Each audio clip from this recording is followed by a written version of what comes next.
What's this? Meow. Bow, bow, boop, boop. La, la, la.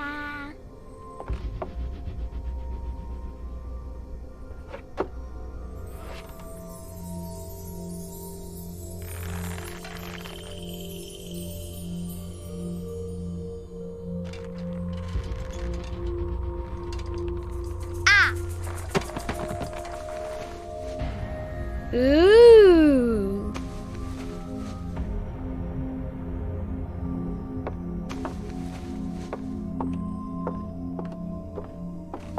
Oh, look! It's a book! Maybe it's a book about pirates with a treasure map. No, I don't think so. I wish that I had seen through all your lies. Oh, start from the beginning, not the middle.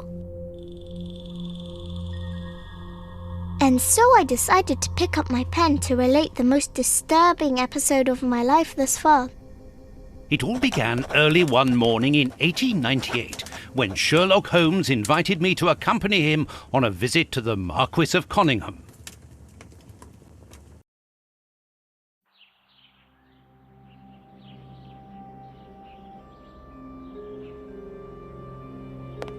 Watson, my dear fellow, we can now go and inform the Marquis that we have found the Samoan necklace, and very much faster than Inspector Baines, too, which pleases me. Have you really solved the theft, Holmes? And so quickly? I have indeed, Watson, and believe me, it was completely unnecessary to spread out all over London, as our friend Baines thought was best. He likes to boast that his methods are equal to mine, but once again the outcome has contradicted him. After all these years of accompanying you upon your investigations, I thought that by now I should be reasonably capable of following your train of thought. But in this particular case, I must admit that I don't understand anything at all. Ah, you see, but you do not observe, Watson. There lies the difference. It is a matter of course. A matter of course? In the middle of the night, when everyone is fast asleep, the service bell within that room rings out and alerts the servants. They dress quickly and come running, but the door is locked and there is a strong smell of burning from within.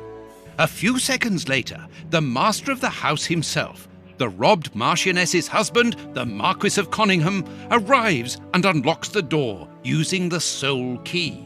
A fire has started inside the room, but they have managed to arrive in time to put it out. It is at that moment that the Marquis realizes that the famous Samoan necklace, which had been safe within its glass cabinet only a few hours earlier, has now disappeared. In order to explain, let us confirm my theory before the arrival of Inspector Baines.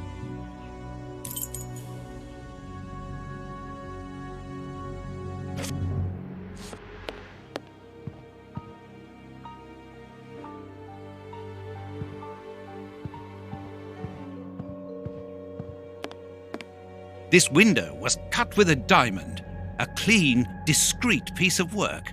This is where the necklace was. See how tiny the hole is, and not one fingerprint upon the window.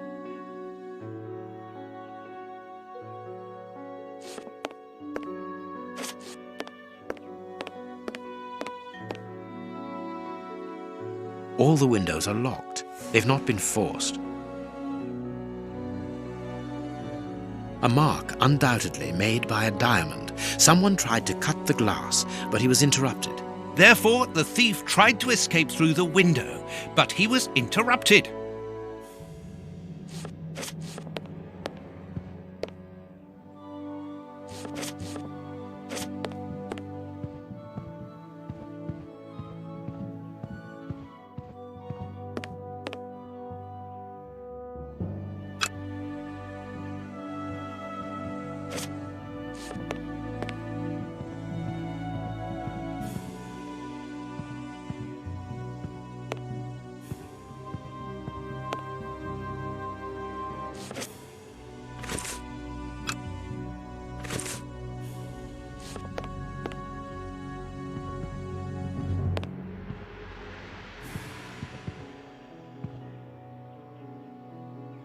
Let us examine the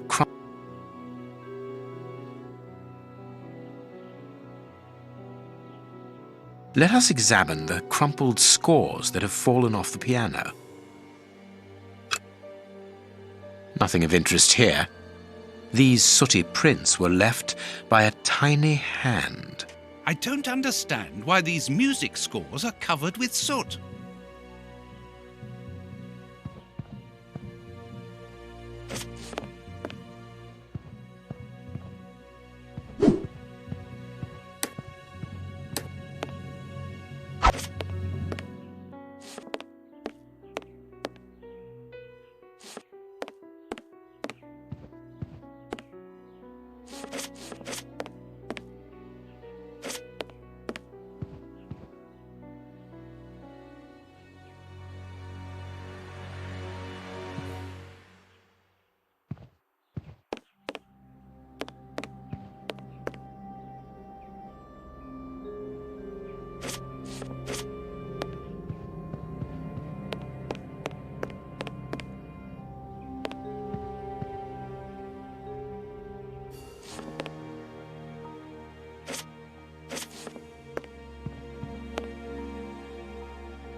Strange. There are some objects here that have been knocked over. The fire started here, just beneath the bell pull. Whoever pulled the cord would have had his feet in the fire, unless it was pulled before the fire started. Heading towards his chosen escape route, probably the window, the thief knocked over the stool, which then caught fire. But why didn't he try to put the fire out at once? Footprints. You are not going to get on your knees to examine them. There is no need. It is soot. The servants must have trodden in it while they were putting out the fire. The chest wasn't opened. The necklace wasn't in it.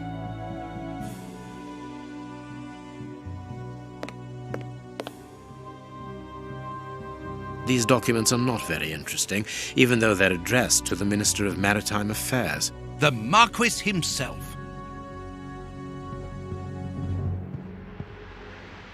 A candle. It must have fallen from the chandelier. All the windows are locked. They've not been forced.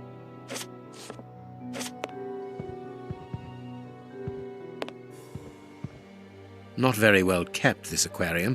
I can see a dead fish floating on the surface.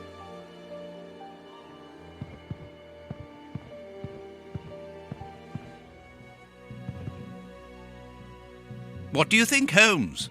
Let us search the room before the police get here. We might throw some light onto all this.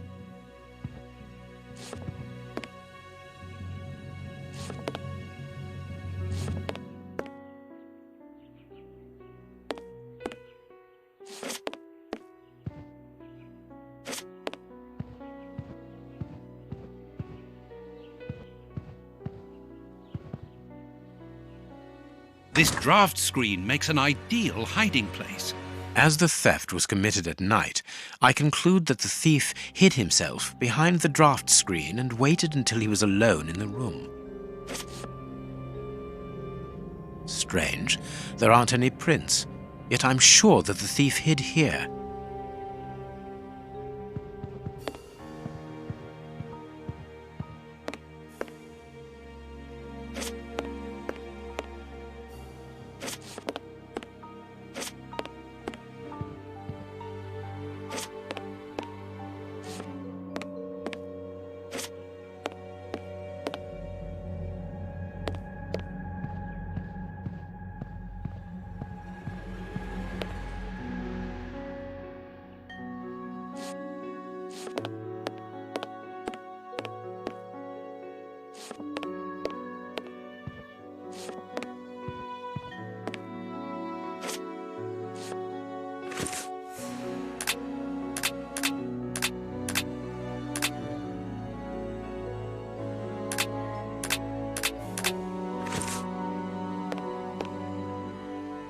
What do you think, Holmes? Let us search the room before the police get here. We might throw some light onto all this.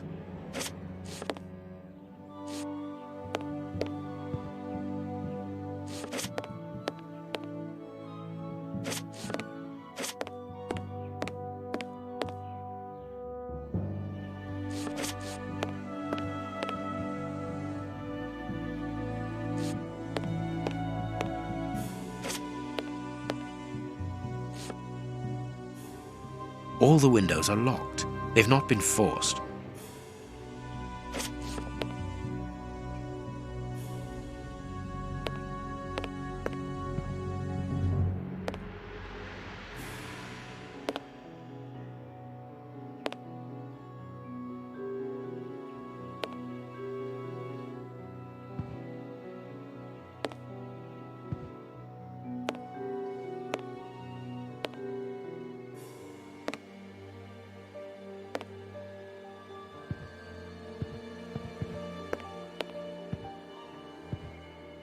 These documents are not fit. The Marquis himself. When the servants arrived at the door, having been alerted by the bell, they saw evidence of the theft and the fire, but they didn't see the thief. This door is very hard to force. The Marquis is the only person to have the key. The thief could not get out through here until eventually, when the door was opened by the servants. Ah, Mr. Holmes, you're already here. Good morning, Inspector. You've arrived just in time. Scotland Yard arrives like the cavalry, always in the nick of time. Ah, but I know that satisfied expression, Mr. Holmes. Have you already solved the case? It's possible. We have retraced. Half a point for the doctor, nil for the inspector. I'm pleased to see that you Marquis, here is your necklace, intact, just a little wet. Mr. Holmes, this brilliant demonstration does credit to your reputation. Thank you so much, Marquis. Do you wish to verify the authenticity of your jewel? No, I recognize it. I have spent many hours admiring it, you know. Good. I will return it to its box and... Inspector, a bank has just been held up. You must follow me at once. Orders of Scotland Yard. What times? Sirs, duty calls. My regards, Marquis. And well done again, Mr. Holmes. There, the necklace is in its box. We've lost enough time here. Let's go home, Watson. Ah, very well, as you wish. A good day to you, Marquis. With pleasure, gentlemen. And once again, thank you.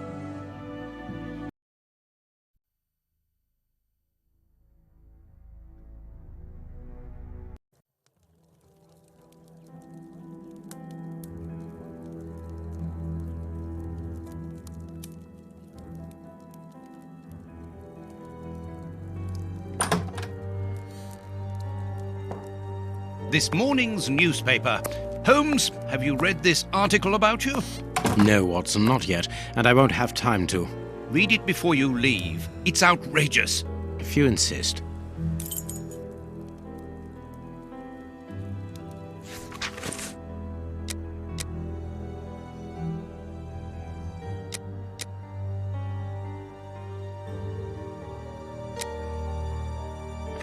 Prince Woodville, French culinary expert and bagpipe player, might be our next king.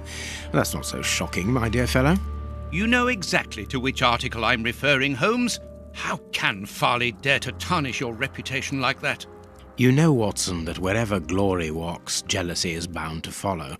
As for the forgery of the necklace, I suspect that we shall soon be enlightened in this regard. Come in, Inspector Baines, the door's open. Ah, Mr. Holmes, how did you know I was here? You are one of our rare visitors who avoids the second-to-last step of the stairs, which creaks dreadfully. And if I add the clinking of the handcuffs at your belt, to what do we owe the pleasure of your visit, Inspector? Have you read that rag? Inspector, can you explain this slander? Has the necklace of the Samoas really been replaced by a fake? I don't know how the reporter got hold of the information, but it's true. About the necklace, of course. I wouldn't permit myself to question the integrity and honesty of Mr. Holmes. The necklace is a forgery? Impossible! I saw the Marquis authenticated before my very eyes, before Holmes returned it to its place. Mr. Holmes, the Marquis believes Osmond Farley's theory. I shouldn't be surprised if the reporter isn't behind all this slander about you. He's a freelancer, well known for his explosive and subjective articles. In any case, the Marquis assures us that you were the last person to have the necklace in your hands. Let's return to the Marquis's house, Holmes. I'm sure that we'll have no trouble in taking apart this theory. It is unnecessary. Such allegations collapse on their own, like one of Mrs. Hudson's soufflés. Let us leave the police to solve this problem and turn our attention to the matters in hand. Perhaps you are right, Holmes. Inspector, I assume that you have the fake necklace with you. It's why you're here. Your superiors would like me to examine it. Indeed. They would like you to confirm or deny putting this fake in the box. Can't that wait? I must go to the house of Lord Peregrine Maitland, the Bishop of Knightsbridge. And the Marchioness? She is beside herself. Without the necklace, her marriage is compromised. It is the principal item of the young woman's dowry. What a lovely marriage. Holmes, forgive me for insisting, but don't you want to examine the fake jewellery? Watson, I have an appointment, and it's out of the question that I arrive late. It will only take you a couple of minutes. You really must quell the suspicions put forward in this appalling article. If you will allow me, Inspector? Be my guest. Very well.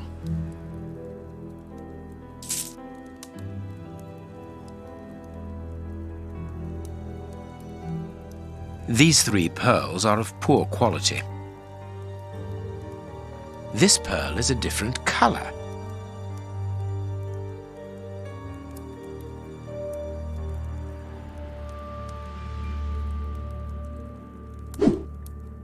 This pearl is too small. It is not in its place here.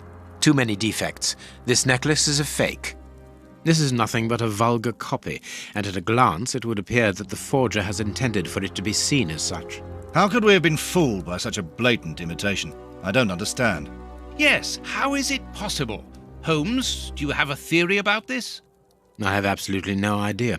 You insisted that I examine the necklace, and I have done so. Now it is important that I keep my appointment. I'm sure, Inspector, that you will throw some light on this affair. Holmes. You may accompany me, Watson, if you care to do so. Goodbye, gentlemen. I'll keep you informed as to my inquiries. Goodbye, Inspector.